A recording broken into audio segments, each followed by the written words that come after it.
আসসালামু আলাইকুম বন্ধুরা, আমি রাহুল নতুন একটা ভিডিও নিয়ে তোমাদের সামনে আমি আবার চলে এলাম। আজকের বড় ভিডিও আনার একটাই উদ্দেশ্য হয়েছে যে আমাদের পশ্চিমবঙ্গে যে রাজনীতি নিয়ে চলছে, কুরবানি বন্ধ কিংবা আমাদের আজানের সাউন্ড আসতে দিতে হবে, ডিজে বন্ধ, মানে সমস্ত জিনিস বন্ধ করে দিচ্ছে যে মুখ্যমন্ত্রী, তার নিয়ে কিছু কথা বলবো। হ্যাঁ, একটাই কথা, আমি কোনো পার্টির হয়ে কথা বলবো না, আমি যা বলবো সাফ সাফ বলবো, আমার কথাগুলো একটু শুনবে, ঠিক আছে? আমাদের যে মুখ্যমন্ত্রী ছিল মমতা, হ্যাঁ, মমতা হটে যাওয়ার পরে এসেছে শুভেন্দু অধিকারী। মুখ্যমন্ত্রীর পদে বসে মাত্রে কুরবানি বন্ধ, মাইকের আজান বন্ধ, ডিজে বন্ধ। উন্নয়ন করতে এসে তুমি ধর্মই নিয়ে পড়ে গেছো। উন্নয়নগুলো করো, বাজার দ্রব্য মূল্য কমাও, তেলের দামটা কমাও, গ্যাসের দামটা কমাও, এগুলোর ওপর আঙুল তোলো তুমি। অন্য রাজ্যে বিজয় থালাবাদি করে না, আপনি কেন ধর্ম নিয়ে পড়েছো? কুরবানি 14 বছর গরু ছাড়া কুরবানি দেওয়া যাবে না। হ্যাঁ, তোমার একটা প্রশ্ন আছে এখানে, তোমাদের যদি বা গো মাতা হয়, তাহলে 14 বছর পরে কিসের জন্য তাকে কুরবানি দেবে? তাহলে তোমার মা বুড়ি হয়ে গেলে তাকে কি এরকম করবে? তাকে কি বৃদ্ধাশ্রমে দিয়ে আসবে? গো মাতা বলে তোমরা স্বীকার করছো, আবার বলছো না 14 বছর পরে ওকে কুরবানি দেওয়া যাবে। এটা কি? আমাদের ভারতবর্ষে এই গো মাংসর দিক থেকে 2 নম্বরে আছে রপ্তানি, বাইরের দেশে রপ্তানি করে 2 নম্বরে। আমাদের দেশ হচ্ছে 2 নম্বরে আছে। পশ্চিমবঙ্গে বাংলাদেশি ঢুকেছে। একটা কথা কান করে শোনো, যদি বা বাংলাদেশি ঢোকে, প্রত্যেক বর্ডারে কার পুলিশ থাকে? প্রধানমন্ত্রীর পুলিশ থাকে। প্রধানমন্ত্রীর পুলিশ থাকার সত্ত্বেও কীভাবে আমাদের পশ্চিমবঙ্গে বাংলাদেশি ঢুকেছে, তার প্রশ্নের উত্তর কিন্তু আমাদের মুখ্যমন্ত্রীকে, এখনকার মুখ্যমন্ত্রী শুভেন্দু অধিকারীকে দিতে হবে, কিংবা মোদী সরকারকে দিতে হবে। কারণ কোনো রাজ্যের পুলিশ বর্ডারে থাকে না, সমস্ত বর্ডারে থাকে প্রধানমন্ত্রীর পুলিশ। প্রথম আসার আগে বলেছিল যে আমি যখন মুখ্যমন্ত্রী হব তখন সবার প্রথম আমি তেলের দাম কমাবো, গ্যাসের দাম কমাবো। এখন কি সেসব কথা কোথায় গেল? এখন শুধু কি ওই মসজিদের মাইক বন্ধ করা, ডিজে বন্ধ করা, কুরবানি বন্ধ করা, এইটাই তোমার প্রকল্প? আর আধার কার্ডের সাথে ডিবিটি লিঙ্ক, মোবাইল কার্ডের সাথে আধার লিঙ্ক, এইটাই তোমার প্রকল্প? তাছাড়া আর প্রকল্প হচ্ছে না।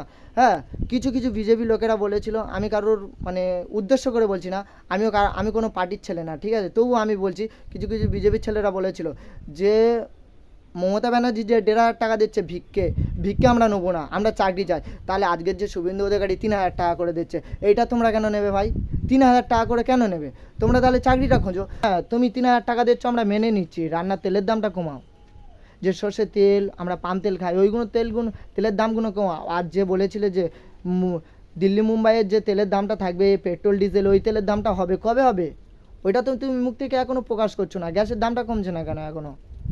গ্যাসের দাম তো আরও বাড়ছে, তেলের দাম তো আরও বেড়ে যাচ্ছে। এটা কি তোমার প্রকল্প? এটা কি তোমার উদ্দেশ্য ছিল যে আমি ছিটে বসে মাত্র শতপ্রথম মুসলিমদের কিংবা হিন্দুদের, টিএমসি পার্টি চোর ছিল, হ্যাঁ, চোরকে হটিয়ে দিয়েছি, যে যাতে বিজেপি পার্টি এসে ভালো করে কাজ করে, ভালো কাজ করে 5 বছর? এটাই কি ভালো? গরিবের পেটে লাথি মেরে খাওয়া হচ্ছে, এটাই কি ভালো?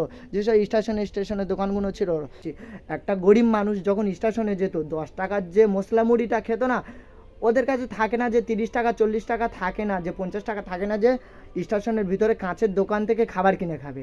10 টাকা থাকে, 20 টাকা থাকে, 10 টাকার একটা মশলা মুড়ি আর 10 টাকার একটা পানির বোতল খেয়ে ওরা সারাদিনটা কাটিয়ে ঘরে চলে আসতো।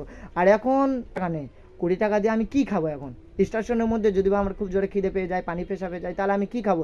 ওই কাঁচের দোকানে গেলে একটা জিনিসের দাম 70 টাকা, 60 টাকা, 50 টাকার ওপর থেকে শুরু। আমাদের কি ওই অকাতরা আছে? ওই অকাতরানি। হ্যাঁ, তুমি ওই স্টেশন থেকে দোকানপাট তুলেছো, তোলো, সব দোকান তোলো, যে কাঁচের দোকানটা আছে ওইটাই কি থাকবে? তাহলে এটা বিজনেস হয়ে যাচ্ছে, যেমন মোদী সরকার করছে জিও কোম্পানি আম্বানির সাথে। আমাদের দেশের 12 মাসে 1 বছর, 365 দিনের যদি বা 1 বছর হয়, তাহলে মুকেশ আম্বানির কাছে কী জন্য 13টা মাসে 1 বছর হবে, 28 দিনে 1 মাস হবে? কী জন্য হবে? এটার উত্তর দিতে হবে। আমাদের বছর হচ্ছে 12 মাস, সেখানে আমি কী জন্য 13 মাস করব? এটাই আমাদের সোনার বাংলা হচ্ছে।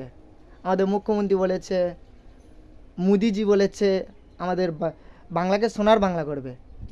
গরিব গরিব লোকের পেটে লাথি মেরে সোনার বাংলা করা যায় না ভাই। এটা কি গরিব লোকের পেটে লাথি মারা হচ্ছে? এই যে গো হত্যাটা বন্ধ করেছে, সব থেকে লস কাদের হয়েছে জানো? তোমাদের হিন্দু সমাজ লোকেদের। কারণ কিছু কিছু মানুষ ছিল 8টা 10টা করে গরু পুষেছে, 3-4 লাখ টাকা করে দেনা করে, 5 লাখ টাকা দেনা করে, যে বছরের শেষে গিয়ে আমি বিক্রি করব, করে আমার মেয়ের বিয়ে দেবো, কিংবা আমার একটা বড় রোগ হয়েছে, ওই রোগের ডাক্তারটা দেখাবো। সেখানে তোমরা পেটে লাথি মারলে তারা এখন কি করবে? হ্যাঁ, আমরা মুসলিম লোকেরা গরু না খেলেও ছাগল কিংবা মোষ ভয়সা খেয়ে আমরা ঈদটাকে করতে পারবো।